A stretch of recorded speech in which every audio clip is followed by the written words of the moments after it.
Alors la première fois qu'on est arrivé à La Rochelle avec Notre-Dame, en décembre 83. C'était le seul endroit où je m'imaginais poser mon bateau. Parce que c'est un continu, je suis toujours ébloui de naviguer dans les pertuis, parce qu'il n'y a pas longtemps je l'ai fait encore avec ce bateau, passer les tours, et la compétence aussi de tous les gens qui nous entourent. On a tous les métiers du monde, on a toutes les connaissances, on a tous les savoirs, dans un rayon de 2-3 km. Ça, c'est important, ça.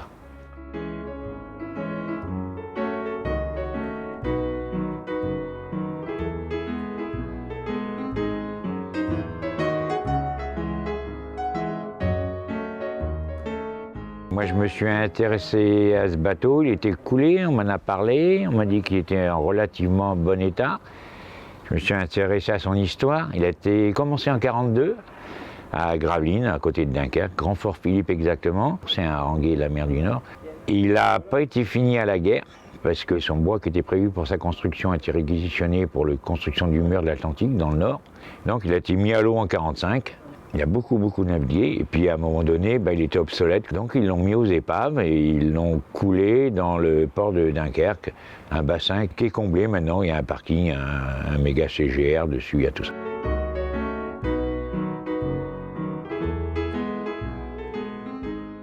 Le renflouement, j'ai repris à 7 fois, parce que j'y connaissais pas grand-chose. J'avais travaillé le bois, mais renflouer un bateau. Donc on a commencé par pomper, le bateau coulait évidemment, il a fallu que je plonge et calfater un maximum le bois. On a mis des éléments gonflables à l'intérieur. J'ai amené une pompe par un système de va-et-vient pour pouvoir pomper, et on l'a sorti de l'eau et on l'a retapé. Philippe est venu se rejoindre à nous tout de suite. Et pendant 6 ans et demi, on a refait le bateau tel qu'on voit maintenant, quoi. Mais avant, on l'a mis à poil dedans, qu'on a tout enlevé, y compris le lest, pour aller voir les fonds, dans quel état c'était, enfin et tout et tout. Et voilà. Et 6 ans et demi après, on partit pour nos premières naves. 7 ans et demi après, notre première transat avec.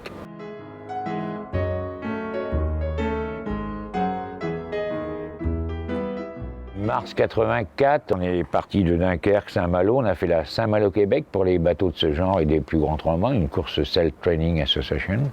Et puis après, on a cassé le grand mât dans du mauvais temps, on va dire, quand même. Donc on est remonté à Dunkerque réparé, on est repassé ici pour faire 3-4 mois. Et puis après, on a retraversé. Et Notre-Dame a travaillé avec des délinquants du Québec. Puis après, on a été aux fêtes de New York, Statue de la Liberté. On a ouvert le défilé, entre autres. Et puis, on a travaillé après sur le Labrador, Terre-Neuve, avec des jeunes, là. On est redescendu aux Antilles. Enfin bref, on a été 5 ans absents de France. On est revenu en 90.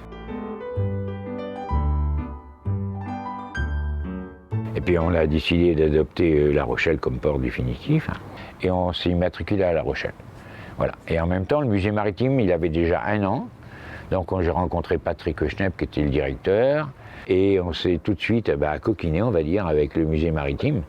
On a fait bateau jury pour le musée, on a fait bateau jury pour les régates du coin. On a fait aussi 4 suivis de la Mini, dont 3 au départ de La Rochelle-Bahia.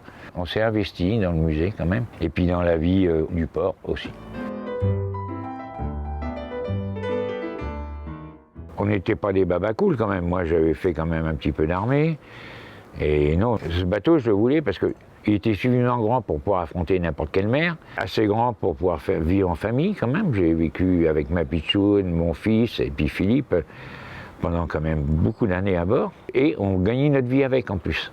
Donc on l'a exploité dès le début, quoi. Dès le début, on a les traversées de l'Atlantique, les tours du monde, les navigations du nord, du sud dans les glaces.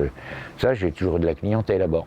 Ou de la représentation. J'ai représenté la France aux fêtes de Hong Kong, passation de pouvoir en Chine par exemple, 97. On était notre propre patron.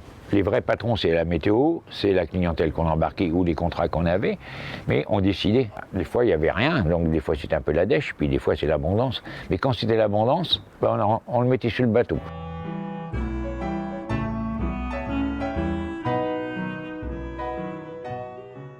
Le plus gros défi avec ma pitchoune, c'était l'entretenir. C'est un bateau qui est ancien, qu'on fait naviguer beaucoup. Donc quand on revenait sur La Rochelle, c'est un truc qui était bien. On a trouvé le bois, les gens pour nous conseiller. Le musée nous a beaucoup aidés. La vie nous a simplifié la vie en permettant de mettre un établi sur le quai. Enfin, plein de petits détails qui fait qu'on aurait du mal à faire ça ailleurs qu'à La Rochelle.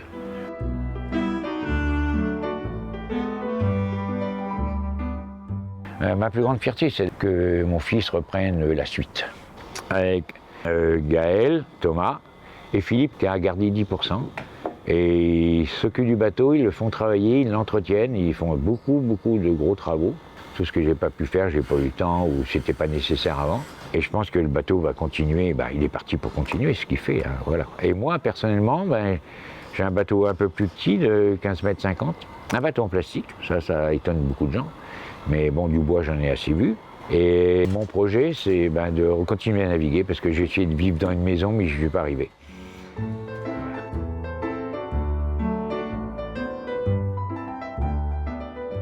Alors avec le Notre-Dame, c'est une histoire d'amour quand même entre le bateau et ma pomme. Hein.